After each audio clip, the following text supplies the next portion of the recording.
Hello and welcome, my students. We have already completed two chapters of Vistas. Today, we are going to start chapter 3, part 1. Listen very carefully. All the important points will be covered in this video. So, let's start.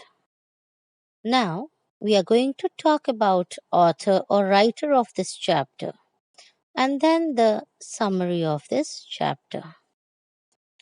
The writer, Tishani Doshi, was born in Madras, India, in 1975.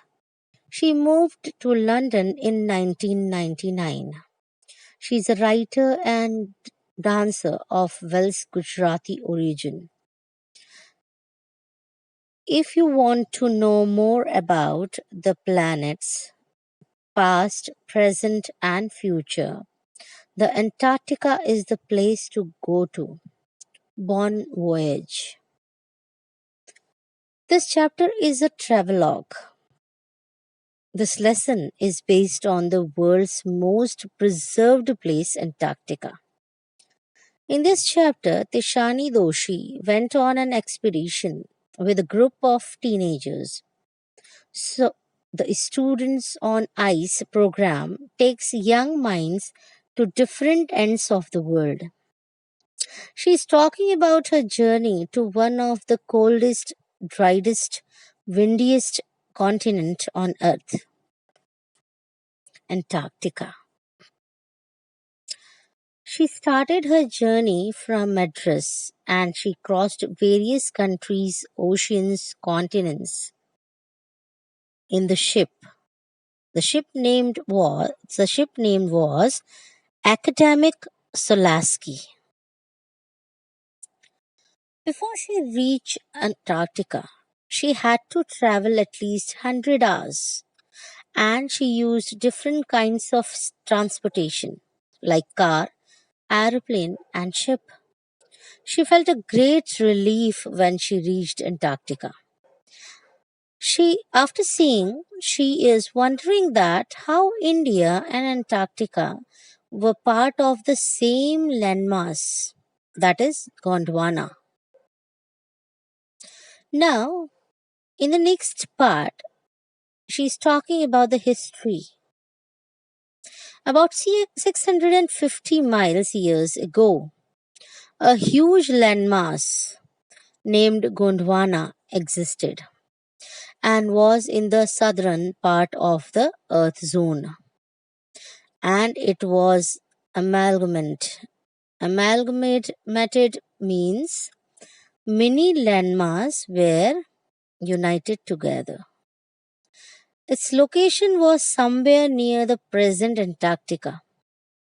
At that time, human beings didn't exist.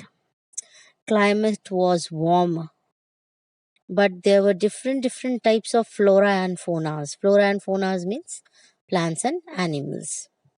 Around 500 million years, Gondwana thrived, means continued to exist.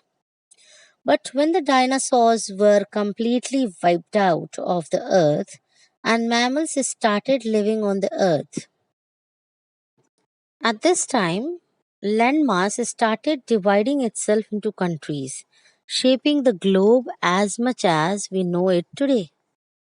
Now, if we will visit Antarctica, we will easily understand the past of Antarctica. We will able to understand how it got the present shape. Again, she is talking about the geology, how these Cordilleran folds and Precambrian granite shields, etc., were formed. And when you will go to Antarctica, how have these changes that have come so far will lead you to confusion? How those changes had taken place?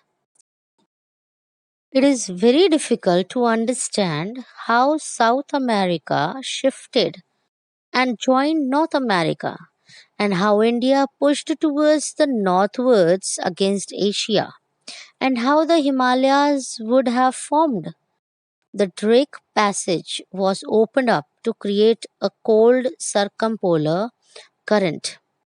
It kept Antarctica fridge isolated and at the bottom of the world.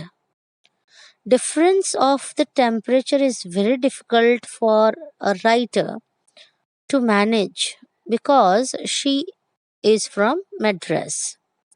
Further, she said that it is like walking on a huge tennis ball. You won't find any human activities, no trees, no buildings, etc. You will lose all earthly connections, won't be able to know about what is going on around the world. There are huge, giant whales and icebergs. The largest recorded one was the size of Belgium. So, children, that's the end of part 1. I hope you all have understood by watching today's video carefully and listening well. I'll meet you again with part 2 of this chapter. Stay home, stay safe, and keep learning. Thank you.